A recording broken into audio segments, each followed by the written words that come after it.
আজি ইংৰাজী 25/10/2025 তাৰিখ শনিবাৰে বোকাখাত পশ্চিম শিক্ষা খণ্ডৰ কমাৰগাঁও মণ্ডল সমল কেন্দ্ৰৰ উদ্যোগত মণ্ডল পৰ্যায়ৰ 3দিনীয়া কাৰ্যসূচীৰ প্ৰশিক্ষণ কৰ্মশালা বুধবাৰী বালিকা উচ্চ বুনিয়াদী বিদ্যালয়ত অনুষ্ঠিত হয়। উক্ত কমাৰগাঁও মণ্ডল সমল কেন্দ্ৰৰ সমন্বয়ক শ্ৰীযুত বিশ্বজিৎ বৰা, সমল ব্যক্তি প্ৰাঞ্জল শইকীয়া আৰু মহম্মদ কুতুবুদ্দিন আহমেদৰ লগতে কমাৰগাঁও মণ্ডল সমল কেন্দ্ৰৰ অন্তৰ্গত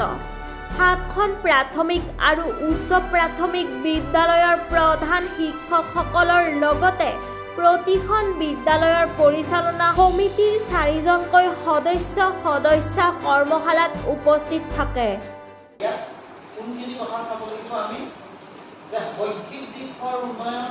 সামাজিক ব্যৱস্থাপনা আৰু আন্তঃগাঁথনিৰ দিশ এইকেইটা সামৰি আমি এই পৰিকল্পনা অৰ্থাৎ শৈক্ষিক দিশ মানে আমি যে আগন্তুক আমাৰ বৰ্ষত অহা বৰ্ষত আমাৰ বিদ্যালয়খনত কিমানবোৰ ছাত্ৰ ছাত্ৰী নতুনকৈ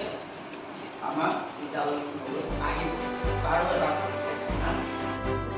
বোকাখাতৰ পৰা পোনাকণ শইকীয়াৰ ৰিপৰ্ট, প্ৰাগজ্যোতিষপুৰ নিউজ লাইভ।